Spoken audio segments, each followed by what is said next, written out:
सीता जी इतनी सुंदर थी, इतनी सुंदर कि आज गोस्वामी बाबा ने सीता जी को मृग नैनी कह दिया। जब राम जी का विवाह होकर के आया, राम जी का विवाह जब होकर आया अयोध्या में, तो एक नियम होता है, किसी लड़के का जब विवाह होता है तो जब विवाह होके आ जाता है तो एक रस्म होती है बहू देखने की। मोहल्ले की माताएं सब जाती हैं, रिश्तेदार की लाओगी, हम देख हमें बहू है कैसी। तो सीता जी आई तो अयोध्या की माताओं ने कहा चलो राम की बहू को देख आवे कि राम की बहू है कैसी, बड़ी तारीफ सुनी है। तो एक बूढ़ी मैया आई, ध्यान देना, और जैसे बूढ़ी मैया आई और कमरे के अंदर गई और सीता जी को देख करके जैसे घर के बाहर आई तो एक बार बूढ़ी मैया खड़ी थी। उसने कहा मैया ये बताओ बहू कैसी। तो ध्यान देना, वो बूढ़ी मैया क्या कहती, बूढ़ी मैया बोली क्या बतावे, बहू तो बिल्कुल हमारे जैसी। अब वो बड़ी परेशान, ये क्या कह रही, तू पागल हो गई क्या? बोले क्यों? बोले राम जी इतने सुंदर, इतने सुशील, इतने बढ़िया दिखते हैं और तुम 100 वर्ष की डोकरी, तुम कह रहे हो बहू हमारी जैसी। क्या तुम्हारी जैसी बहू हो सकती है? क्या राम का विवाह किसी वृद्धा के साथ में हो गया? ला मैं देख के आऊं। वो देखने गई और जैसे देख करके बाहर लौट के आई तो बाहर एक बहू खड़ी थी, उसने हाथ जोड़े, बोले चाची बताओ बहू कैसी। उसने कहा क्या बतावे बिटिया, बहू तो बिल्कुल हमारे जैसी। अब वो बड़ी परेशान कि बूढ़े बूढ़े लोग देखने जा रहे, सब कह रहे बहू हमारे जैसे। लब हम देख के आए, वो बहू देख के आई, जितने बार आए तो एक बार बिटिया खड़ी थी, उन्हें हाथ जोड़े, बोले ये बताओ हमारी भाभी कैसी, कितनी सुंदर है। ने कहा क्या बतावे बिटिया, भाभी तो बिल्कुल हमारे जैसी। आज जो भी जाए वो कहे कि सीता हमारे जैसी। पता है इसका कारण क्या है? आज सीता जी इतनी सुंदर है, इतनी सुंदर है कि जो भी व्यक्ति सीता जी को देखने जाता है, इतनी सुंदर है कि सीता जी का जो मुख है वो शीशे के समान चमकता है। जो सीता जी को देखने जाए वो सीता जी को ना देख पाए, सीता जी के मुख में अपना मुख देख करके लौट आए। इसीलिए कह रहे कि बहू हमारे जैसी, इतनी सुंदर सीता जी, इतनी सुंदर थी, इतनी कोमल। जब आंगन में चलती तो मैया यशोदा ने आंगन में पुष्प बिछा दिए कि मेरी बहू को कष्ट ना हो। मैया कौशल्या ने, सीता जी जब उन पुष्पों के ऊपर चले तो वो पुष्प भी कांटों की वेदना दे, कांटों की तरह चुभते। विचार करिए सीता जी कितनी सुंदर थी। और वही सीता जब वनवास हुआ, तापस बेश विशेष उदासी, 14 वर्ष राम बनवासी।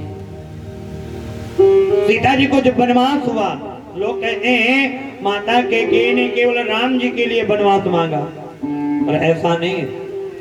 माता कैकेयी ने तीनों के लिए वनवास मांगा, राम लक्ष्मण सीता। तापस भेष, तपस्वी भेष हो, और विशेष उदासी। शब्द है विशेष, विशेष का जो भी है वो उपसर्ग है, विशेष से अगर भी हटा दो तो क्या बचा? शेष। और शेष कौन है? लक्ष्मण जी। तापस भेष विशेष उदासी। तीसरा शब्द है उदासी। उदासी का मतलब वो माने उनकी दासी, राम जी की दासी कौन? सीता जी। राम की दासी सीता है। और 14 वर्ष राम बनवास, वनवास हो गया। पर वही सीता जी जब आज जंगल में चलती हैं, पुष्प भी कांटे की तरह वेदना देते थे, और आज जब जंगल में चल रही हैं बिना चढ़पादुकाओं के, जब कांटे लगते होंगे तो वो कांटे कितनी वेदना देते होंगे। पर ये पत्नी का धर्म है। कहा जाता अगर पति संकट में हो तो उस स्त्री को कभी श्रृंगार नहीं करना चाहिए। अगर किसी का पति संकट में है तो उसकी स्त्री को किसी भी उत्सव में सम्मिलित नहीं होना चाहिए। भगवान का छोड़ स्त्री की परीक्षा कब होती है? बोले आपत्ति काले गृहिणी परीक्षा। सुख के समय में आपका पत्नी साथ निभाए तो ठीक है, पर स्त्री कौन है जो आपत्ति काले, जो विपत्ति में आपका साथ दे, वो स्त्री है। वो सीता जी है, जो विदेह की पुत्री, जनक की पुत्री, जिसने पलंग के नीचे पैर ना रखा हो, सदैव मेवा मिष्ठान का भोजन किया हो, आज वो सीता एक जंगल में जा रही है। आज ये स्थिति विचार करिए। धन्य है राम जी,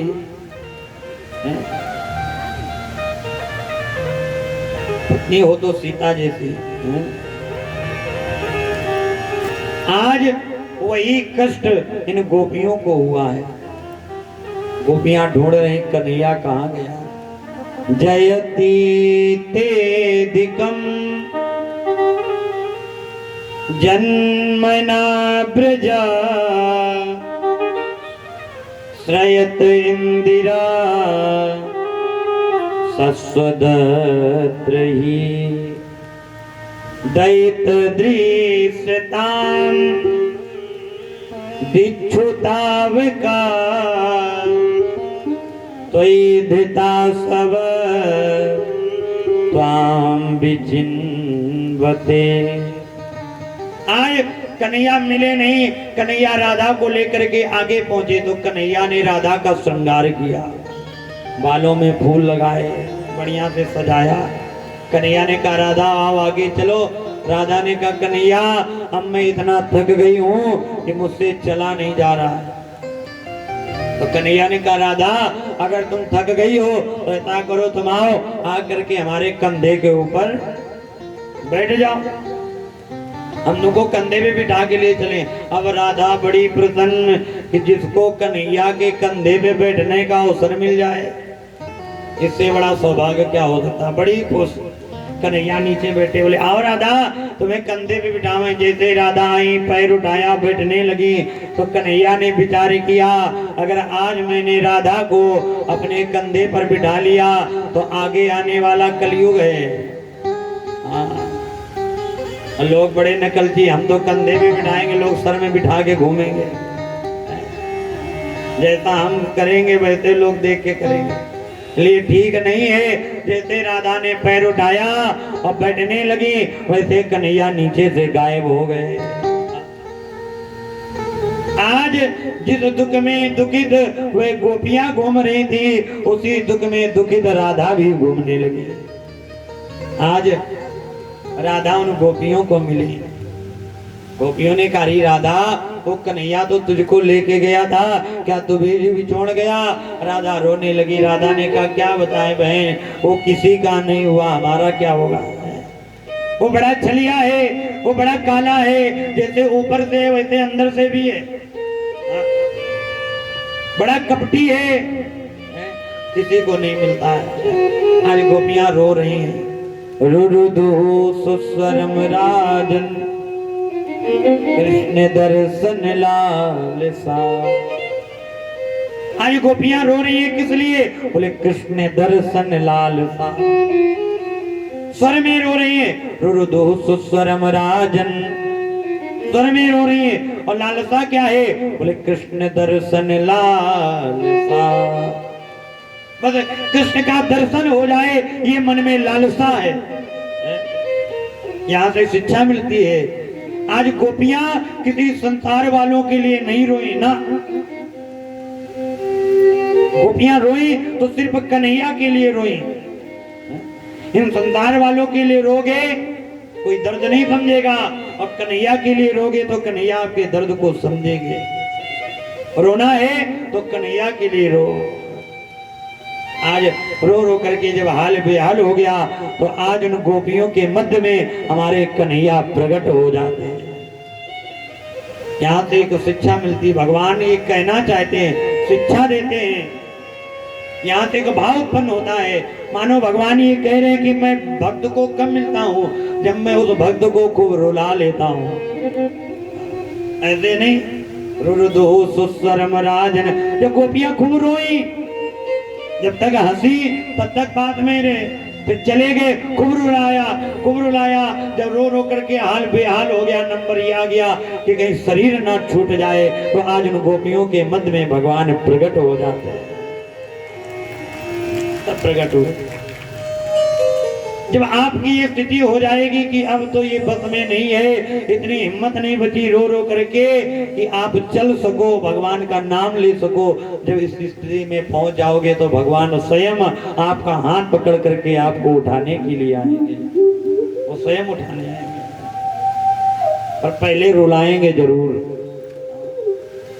रुलाएंगे जरूर। आज यहीं से महाराज की लीला प्रारंभ हो गई। दो दो गोपियों के बीच में एक एक कन्हैया, रात्रि का समय। देखो इस महाराज का नियम है कि इस महाराज में कोई भी पुरुष नहीं जा सकता, पुरुषों का टिकट नहीं है, सिर्फ स्त्रियां जा रही हैं। सारी अप्सराएं आ गई, इंद्राणी आ गई, ब्रह्माणी आ गई, आज सब आ गई और जा रही, लक्ष्मी जी भी आ गई। पुरुष केवल एक जा सकता, वो कन्हैया, वो पहले से अंदर है। सब लोग जा रहे हैं और इधर कैलाश पर्वत पर सजने लगी मैया पार्वती। और जैसे पार्वती जी सजी तो आज भोले बाबा की टेंशन बढ़ी। भोले बाबा ने कहा देवी ये बताओ आज इतने श्रृंगार ये किसके लिए हो रहे हैं, इतना तो तुम कभी ना सजी। पार्वती जी ने कहा बाबा आज हम रासलीला के दर्शन करने जा रहे हैं।